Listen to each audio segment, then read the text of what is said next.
बाप रे, ये आज वाला तो बहुत भारी है मूंगा भाई। क्या है इसमें?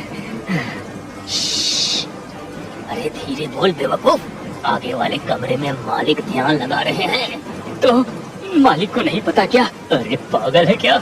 हरिहर बाबा को भनक भी लग गई ना तो वो हमें जिंदा गाड़ देंगे।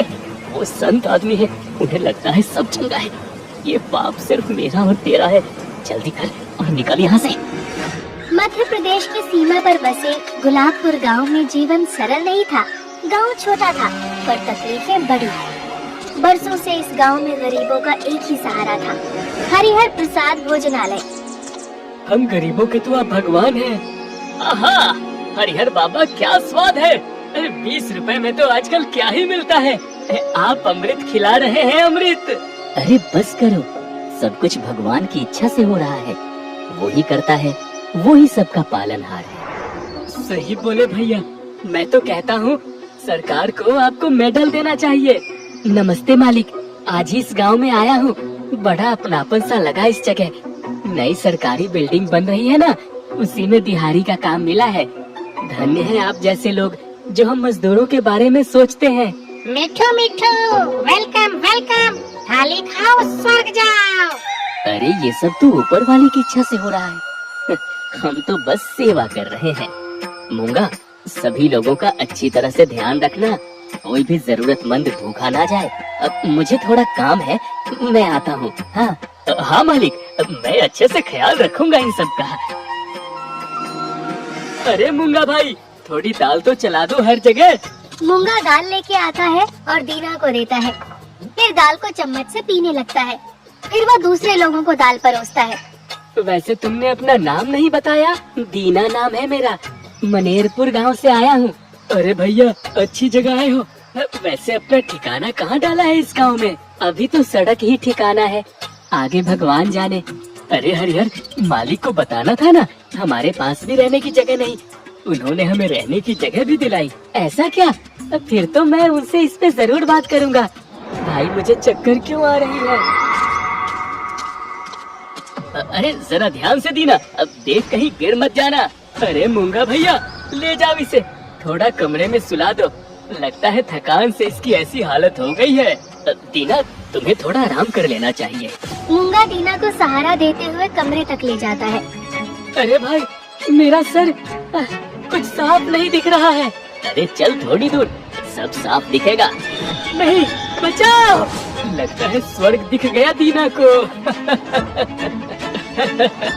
चलो आज शिकार मूंगा को दिला दी।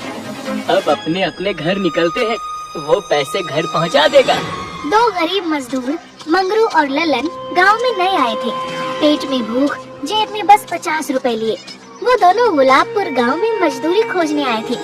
मंगरू और ललन सारा दिन गांव में घूमे। काम मिला भी, लेकिन उन्हें बताया गया कि मजदूरी मिलेगी हफ्ते भर बाद। अब खाने और रहने का जुगाड़ कहाँ से होगा? अरे वही मैं सोच रहा हूँ, यहाँ तो हमें कोई जानता भी नहीं है कि जो उधार दे दे। वो गांव की सड़कों पर चले जा रहे थे, तभी रास्ते से जाते हुए उन्हें एक बोर्ड दिखा, हरिहर प्रसाद भोजनालय 20 रुपए। अरे वो देख, केवल 20 रुपए में खाना। मेरे पास 50 रुपए है, हम दोनों का पेट भर जाएगा। अरे ऐसा कैसे हो सकता है रे? 20 रुपए में जंबो थाली? अरे भगवान का घर समझो, हम गरीबन पर दया करता होगा कोई। लेकिन उनके कदम वहीं ढाबे के सामने रुक गए और वो भीतर जाएं या ना जाएं इस बारे में सोच रहे थे। तभी धनिया और टुनटुन वहाँ आए। मंगरू और ललन को देखकर उन लोगों की आंखों में चमक आ गई। अरे भैया, यहाँ ढाबे के बाहर क्यों खड़े हो? ढाबे के भीतर चलो, हमारा तो रोज का भोजन यही होता है। अरे बहुत जोरों की भूख लगी है धनिया, जल्दी चल, कहीं थाली खत्म न हो जाए। वैसे तुम्हें विश्वास नहीं हो रहा ना कि थाली के मात्र 20 रुपए लिए जाते हैं? हाँ, आपने सही समझा। हम लोग यही सोच रहे हैं, इस महंगाई के जमाने में 20 रुपए में जंबो थाली कैसे कोई दे सकता है? हम भी पहले यही सोचते थे, मगर हरिहर भैया हम गरीब लोगों के लिए भगवान हैं। उन्होंने प्रण लिया है कि उनके होते इस गांव में कोई भूखा नहीं रहेगा।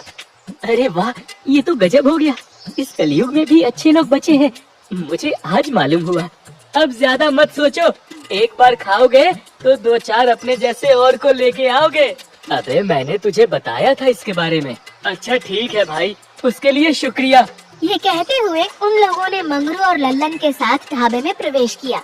तभी मूंगा और कालू जम्बो थाली सबको परोसते हैं। मूंगा और कालू की आंखों में एक अलग सी चमक दिखाई दे रही थी। उन्हें दो नए शिकार दिख रहे थे। तभी धनिया ने अपना प्लान शुरू किया। अरे वाह, थाली तो माँ के हाथ के भोजन के समान है। 20 रुपए कीमत में तो 100 से भी ज्यादा का सामान मिलता है यहाँ। बिरजू, जो पहले ही वहाँ खाना खा रहा था, उन लोगों की ओर देखकर मुस्कुराया और फिर उंगलियाँ चाटते हुए बोला, सच में भगवान ने खुद भेजा है ये आदमी। खाने में ऐसा स्वाद मानो प्रसाद खा रहे हो। इन लोगों की ये सारी बातें मंगरू और लल्लन को प्रभावित करने के लिए भी थी और बेचारे मंगरू और लल्लन प्रभावित हो भी गए। उन्होंने अपने लिए भी खाना मंगाया। दोनों खाने पे टूट पड़े। रात से भूखे जो थे। वाकई में खाना बहुत स्वादिष्ट है। मुझे तो यकीन नहीं हो रहा कि ये खाना केवल 20 रुपए का है। अरे मजा आ गया भाई। अतिथि देवो भव, दूसरे गांव से आए हो, अगर रहने की दिक्कत हुई तो हमारा पता याद रखना। यहाँ रहने की भी व्यवस्था उपलब्ध है। अरे गजब भाई गजब, हम सोच ही रहे थे कि यहाँ रहने का ठिकाना कहाँ ढूंढे। हाँ भाई, हम दोनों यहीं रुकेंगे। आज की दिहाड़ी के बाद रात से यहीं रुकेंगे। अरे मूंगा भाई, लेकिन गजब, 2 ही बिस्तर खाली बची है। लगता है ऊपर वाले ने इनके लिए ही बचा रखी थी। अरे मालिक हो तो हमारे जैसा एकदम संत आदमी है। अब बस यहीं हम मजदूरी करके घर बसा लेंगे भाई लोग। अच्छा, अब हम चलते हैं। अब दिहाड़ी का वक्त हो गया है। अब रात को अपना सामान लेके आते हैं। हाँ, अब से अपना ही घर समझो इसे। मंगरू और लल्लन दिहाड़ी के लिए निकल पड़ते हैं। तभी रास्ते में अचानक लल्लन का फोन बजने लगा। फोन उसकी पत्नी का था। कैसे हो आप? कोई काम धंधा मिला या नहीं? अरे क्या बताऊं शीतल, काम भी मिल गया, भोजन की व्यवस्था भी हो गई, और तो और रहने का ठिकाना भी मिल गया है। मगर पेमेंट हर हफ्ते होगा। तुमने कैसे फोन लगाया? अब आपको क्या बताएं, माँ जी की तबीयत ठीक नहीं है। उन्हें अस्पताल में एडमिट किया है। अगर हो सके तो आप अपने गांव वापस आ जाइए। अपनी पत्नी की बात सुनकर लल्लन परेशान हो गया। उसने मंगरू से कहा, मुझे माफ कर दे, इस अनजान गांव में मैं तुझे अकेला छोड़कर जा रहा हूँ। क्यों, क्या हुआ? मेरी माँ की तबीयत ठीक नहीं है, उसे अस्पताल में एडमिट किया है। मुझे हर हाल में जाना होगा। ये लो मेरी अंगूठी, इससे तू अपने साथ ले जाना। जरूरत पड़े तो तू इसे बेचकर पैसे ले लेना। माँ की जान से बढ़कर कुछ नहीं। अरे मेरे भाई, नहीं नहीं, ये अंगूठी तुम्हारी पत्नी की आखिरी निशानी है। इसे तुम अपने पास रखो। मैं जल्दी वापस आऊंगा, तब तक तू अपना ख्याल रखना। मैं चलता हूँ। बस अड्डा यहाँ से 8 घंटे दूर है। लल्लन के जाने के बाद मंगरू दिहाड़ी करने चला जाता है। उसने वहाँ खूब मन लगा के काम किया। ऐसे ही शाम से रात हो जाती है। आज तो कमर टूट गई काम कर करके, लेकिन सुकून इस बात का है कि रहने और खाने का बंदोबस्त हो गया। सारा सामान भी ले लिया है। अब सीधे ढाबा पहुँचने के बाद मस्त स्वादिष्ट थाली खाऊंगा और आराम करूंगा। मंगरू को क्या पता था कि वो ढाबे को नहीं बल्कि अपनी मौत को गले लगाने जा रहा है। कुछ ही दूर चलते चलते मंगरू ढाबे के पास पहुंच जाता है। मंगरू खटिए पे बैठे अपना चाकू तेज कर रहा था और कालू मोबाइल पे कुछ देख रहा था। तभी मंगरू ने बोला, अरे मूंगा भाई, देखो मैं सारा सामान लेकर आ गया। अब यहीं रहूंगा आप लोगों के साथ और आपके काम में हाथ भी बटाऊंगा। अरे मंगरू, आ गया तू? कब से तेरे राह देख रहा था। मतलब मैं समझा नहीं। अब वैसे इतनी बड़ी चाकू किस लिए मूंगा भाई? अरे ये लौकी काटने के लिए रखा है। इस मूंगा से प्याज तो ढंग से कट नहीं पाता, पूरे दिन चाकू की धार तेज करते रहता है। अरे तू उसको छोड़, ला मुझे सामान दे अपना। तुम बहुत अच्छे हो कालू भाई। अब चल, अब आजा मेरे पीछे पीछे। ढाबे के अंदर बैठ, तेरे लिए एक मस्त थाली लगाता हूँ। ठीक है मंगरू भाई। मंगरू अब ढाबे के अंदर एक टेबल पे बैठा हुआ था। कालू उसके लिए थाली लेकर आता है। ले मंगरू, खा ले, बहुत देर से भूखा होगा। खाना बहुत स्वादिष्ट है भाई। अब वैसे रहने की जगह कहाँ है? खा के थोड़ा आराम कर लेता। अरे मंगरू, बहुत जल्दी रहती है तुझे सब चीजों की। खा तो ले पहले, तेरे लिए सारी व्यवस्था करने गया था। मूंगा भाई, मुझे चक्कर सा आ रहा है। मुझे कुछ ठीक से दिख नहीं रहा। अरे मंगरू, आज ज्यादा बोरी उठा ली थी क्या? लगता है तेरा बीपी लो हो गया है। अरे मुंगा, ले जा मंगरू को संभाल के। आजा मंगरू, चल आराम कर ले। हाँ भाई, मुझे बस कहीं ले जाके बिस्तर पे लिटा दो, बिल्कुल अच्छा नहीं लग रहा। आ जाओ आराम से, आओ। इस तरफ से रास्ता ढाबे के पिछले दरवाजे से होता हुआ जाता है। मंगरू ढाबे के पिछले हिस्से को खोलता है। मूंगा भाई, ये कैसा रास्ता है? अरे जगह की कमी थी, इसलिए मालिक ने बेसमेंट में बंदोबस्त किया है हम सबका। आ जाओ आ जाओ। मूंगा मंगरू को एक अजीब से रास्ते से ले जा रहा था। मूंगा भाई, कालू नहीं आया? अरे वो बर्तन साफ करके आ जाएगा, तू चलता रहे। दोनों अब उस जगह पहुंच चुके थे जिसके लिए मूंगा और कालू ने ये षड्यंत्र रचा था। मूंगा भाई, ये कैसी जगह है? ये मुझे कुछ ठीक नहीं लग रहा। अरे तू बिना मतलब डरे जा रहा है। अच्छा, तो खुद शटर खोल के देख ले। मूंगा आगे बढ़ता है और शटर खोलता है। शटर खोलते ही मंगरू की चीख निकल जाती है। नहीं, बचाओ! अंदर का नजारा चौंका देने वाला था। ये कोई तहखाना नहीं था, बल्कि एक हाईटेक हॉस्पिटल वार्ड था। वहाँ मरीजों के हाथों में ड्रिप लगी थी, उन पे दवाइयों का प्रयोग हो रहा था और शरीर से कई तरह के तार जुड़े हुए थे। मूंगा मंगरू को जोर से धक्का देकर वार्ड की तरफ धकेल देता है और अंदर के शटर को बंद कर देता है। भगवान के लिए मुझे छोड़ दो बाबू, मैं गरीब आदमी हूँ। अबे चुप, वही कर रहा हूँ। अब तो जल्दी दुनिया छोड़ेगा। तभी अचानक से एक आवाज आती है। बेड नंबर 5 का डोपामाइन लेवल चेक करो। नई ड्रग मेमोरी वाइप का असर 80% हो चुका है। इसे अपना नाम तक याद नहीं है। हे भगवान, ये मैं कहाँ फंस गया? मेरे बच्चों का क्या होगा? डॉक्टर सुहास, बेड नंबर 3 पे दवा का प्रयोग फेल हो गया है। उसके ऑर्गन भी खराब हो गए हैं। डॉक्टर सुहास डॉक्टर मदन को एक थप्पड़ मारता है। बेवकूफ इंसान, लाखों का नुकसान कर दिया। तू किसी काम का नहीं है। तुम्हारे सारे ब्रेन सेल मर चुके हैं क्या? सॉरी डॉक्टर, जाओ यहाँ से। मैं सब्जेक्ट को एनेस्थेसिया का हैवी डोज दो। मुझे कोई शोर शराबा नहीं चाहिए। हे भगवान, ये तो दवाइयों का ट्रायल चल रहा है। अब ये मुझे जिंदा नहीं छोड़ेंगे। तभी मूंगा और डॉक्टर्स मिलके मंगरू को जबरदस्ती बेड की तरफ ले जाते हैं और एक डॉक्टर पीछे से मंगरू के गले पे बेहोशी का इंजेक्शन लगा देता है, जिससे बेहोशी की हालत में उसे बेड पे सुला दिया जाता है। डॉक्टर साहब, नया सैंपल रेडी है, एकदम फ्रेश है। डॉक्टर मदन, प्रयोग शुरू करो। Yes doctor. किस्मत का खेल देखिए, लल्लन की बस छूट गई थी। अगली बस सुबह थी, इसलिए वो मजबूरन वापस ढाबे की ओर लौट रहा था, ये सोचकर कि रात मंगरू के पास बिता देगा। लल्लन अपना सामान लिए ढाबे के पास पहुंचता है। तभी उसे कालू दिखाई देता है। वो मोबाइल पे किसी से कुछ बात कर रहा था। अचानक से लल्लन की नजर कालू के हाथ पर जाती है, जिसने मंगरू की अंगूठी पहनी हुई थी।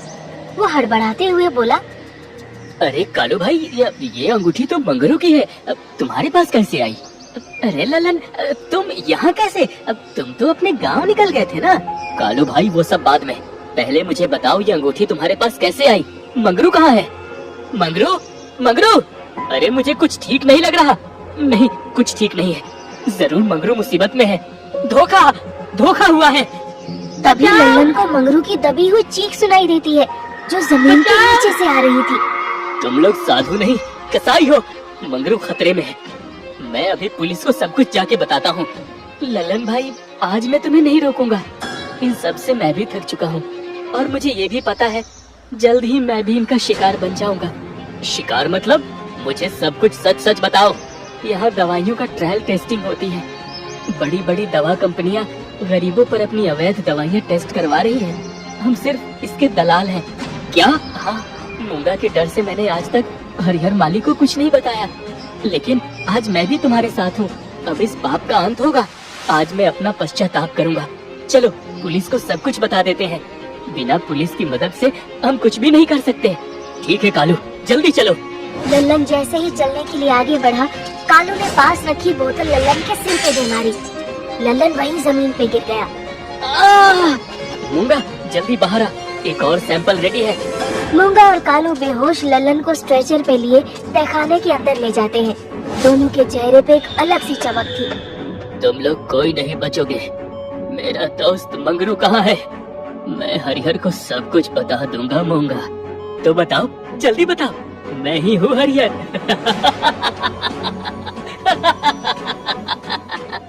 दुनिया मुझे अन्नदाता कहती है और मैं अरे मैं तो एक वैज्ञानिक हूँ, प्रोजेक्ट मुक्ति, गरीब की भूख भी मिटेगी और गरीब भी। मतलब तुम ही ये सब चला रहे हो? हाँ, और नहीं तो क्या। अरे यही तो है डॉक्टर डैंग। देखो ललन, दुनिया में दो तरह के लोग होते हैं, एक वो जो इतिहास बनाते हैं और दूसरे वो जो सिर्फ भीड़ बढ़ाते हैं, भीड़। ये मजदूर, ये गरीब, इनकी जिंदगी का क्या मकसद है? कुछ नहीं, ये पैदा होते हैं, मजदूरी करते हैं और मर जाते हैं। मैंने इनकी जिंदगी को मकसद दिया है। इनके शरीर पर जो दवाइयाँ टेस्ट हो रही हैं, उनसे कल अमीर लोगों की जान बचेगी, कैंसर का इलाज मिलेगा, बुढ़ापा रोकने की दवा बनेगी। सोचो, ये अनपढ़ गंवार लोग मानवता के कितने काम आ रहे हैं, और बदले में मैं क्या मांगता हूँ? बस इनका शरीर। तुम राक्षस हो, इंसान रूपी राक्षस। अरे इंसान वो है जिसकी जेब में पैसा है, बाकी सब तो सिर्फ बायोलॉजिकल वेस्ट है। मैं तो समाज सेवा कर रहा हूँ। अरे इन्हें फ्री में बिस्तर दिया, एसी दिया, और क्या चाहिए? डॉक्टर हरिहर, एलानिन ट्रांसएमिनेस में हमने 2-3 अलग अलग केमिकल मिक्स किए जो आज ही आई है। तो फिर सोच क्या रहे हो? हम उसे आज ही यूज करेंगे। इंजेक्शन रेडी करो, उसे आज हम मंगरू और ललन पे टेस्ट करेंगे। तेरा बलिदान व्यर्थ नहीं जाएगा मंगरू। डॉक्टर सुहास तुरंत उस केमिकल को इंजेक्शन में डालकर हरिहर को देता है। हरिहर जैसे ही ललन को इंजेक्शन लगाने ही वाला था कि एक जोर की ब्लास्ट की आवाज सुनाई देती है। हरिहर, ढाबे को चारों तरफ से घेर लिया गया है, जल्द ही तुम सब सरेंडर कर दो वरना मारे जाओगे। पुलिस, किसने बुलाया इन्हें? हेलो, कंट्रोल रूम, मैं डॉक्टर मदन बोल रहा हूँ। हरिहर प्रसाद भोजनालय। हाँ बोलिए, मैं डॉक्टर मदन बोल रहा हूँ। हरिहर प्रसाद भोजनालय की आड़ में यहाँ कई सालों से अवैध काम चल रहा है, लोगों की जान के साथ खेला जा रहा है। आप हमें वहाँ का लोकेशन तुरंत भेजिए, हम पूरे फोर्स के साथ वहाँ आ रहे हैं। सब अपने हाथ ऊपर करो, हिलना मत, नहीं तो गोली मार दूंगा। मूंगा चाकू लेकर पुलिस की तरफ दौड़ता है। इंस्पेक्टर राठौर मूंगा के पैर पर गोली मारते हैं, मूंगा वहीं ढेर हो जाता है। हरिहर हाथ जोड़कर साधु बनने का नाटक करता है। इंस्पेक्टर साहब, मुझे फंसाया जा रहा है। अरे मैं तो बस। अबे चुप कर, नहीं तो अभी 4 लोहा अंदर डाल दूंगा। इंसानों को मजाक समझ लिया है क्या रे तू? अब थाने ले जाके तुझ पे हर रोज अलग अलग मार की टेस्टिंग करेंगे। हवलदार, सबको गिरफ्तार करके गाड़ी जीप में भरो और सभी निर्दोषों को यहाँ से निकलने की व्यवस्था कीजिए। पुलिस हरिहर, डॉक्टर सुहास, कालू, धनिया और टुनटुन को धक्का देते हुए जीप में डालकर वहाँ से ले जाती है। मिठू, मिठू,